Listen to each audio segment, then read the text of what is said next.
Ak ste ešte nepočuli o dermaplaningu, tak určite ostaňte pri tomto videjku. A je práve pre vás.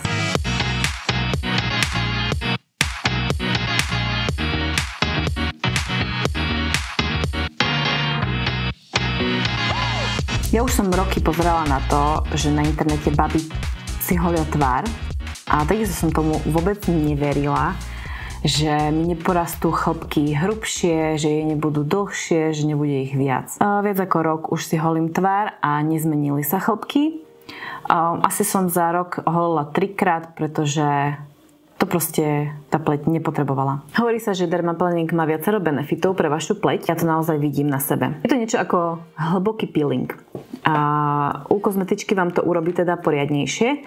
Vy doma sa hlavne zbavujete tých chlpkov. A vaša pleť potom dokáže oveľa krajšie nacucnúť krémy, séra a tak ďalej. A aj ten make-up vyzerá úplne ináč. Samozrejme, že keď máte tu tak chlpky, vám sa ten make-up potom tu tak sprdne. Keď si dáte nejaký tuší make-up alebo si dáte puder, tak vám to urobí také škvrny. Čiže ak nosíte make-up, tak je to veľký benefit pre vás. Poďme si ale povedať niečo o tom, že sú na trhu napríklad dostupné takéto holítka. Toto tu je Ebelin. To som kúpila normálne v DM-ku. Nie sú drahé, ale tieto sú napríklad veľmi tupé. Potom je Catrice, tie už nemám, tie boli oveľa lepšie. Takéto holítko musíte po jednom použití vyhodiť. Aj keď nerozumiem prečo, pretože ak by som si to holítko vydezinfikovala, tak predsa môžem ho použiť znovu. Ale neviem, nie som si istá, že či to nezačne tento kov smiešný nejako hrdzavieť. Kúpila som si ešte takúto vecičku. Je to na baterky a je to normálne holítko na tvár. Kúpila som to v Douglase a od tejto značky majú ešte aj holítko na obočie. Stalo to 30 € a vyzerá to nejak takto.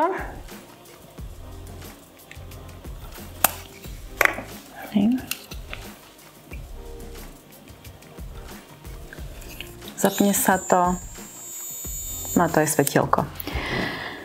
Veľa z vás mi písalo, že ste to našli v DM-ku, na AliExpresse, na Sheine, v Tete a je to veľa lacnejšie. Čiže nebuďte takí sprostí a nekupujte to ako ja, zbrklo hneď z toho Douglasu za 30 €. A poďme, tu už mi trošku narastlo, ako nemusela by som holiť, ale poďme to vyskúšať teda.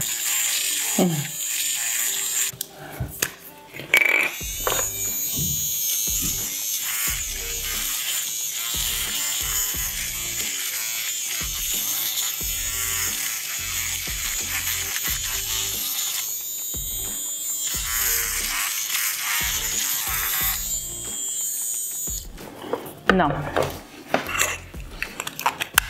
mne to príde, že to je veľmi slabé a tu už sa nedá hovoriť o dermaplaningu vôbec, toto je fakt len naholenie tváre. Nezaťahuje to chlpky nijak, neviem, či mi to niečo oholilo, asi áno, ale keď robím ten dermaplaning, tak chcem z toho ten benefit, že si dám aj tú odumretú kožu preč a jednoducho zjemním to pokožku. Teraz s týmto tu len oholíš tvár, nič viac. Čiže stále vidím väčší benefit v tých takýchto holítkach, v týchto žiletkách, pretože s tým dokážete dať aj vrstvu kože dole. Dobre, dajme tomu, že potrebujete rýchlo oholiť niečo, nejaký ten chlpok, tak OK, fakt ako do rýchla je to super. Ale napríklad po tomto, po žiletke nesmiete si dávať rôzne séra, nemali by ste ísť na slniečko bez SPF-ka samozrejme. Tá pokožka je potom taká citlivejšia. Toto je fakt len tak do rýchla. Takže sa babi, nebojte, vyskúšajte to.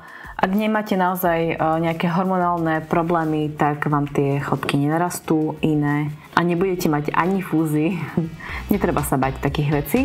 Ale keď sa bojíte, tak si choďte najprv skontrolovať krv, že či máte všetko v poriadku a tak môžete ísť do toho. Ja dúfam, že vás toto videjko bavilo a vidíme sa pri ďalšom.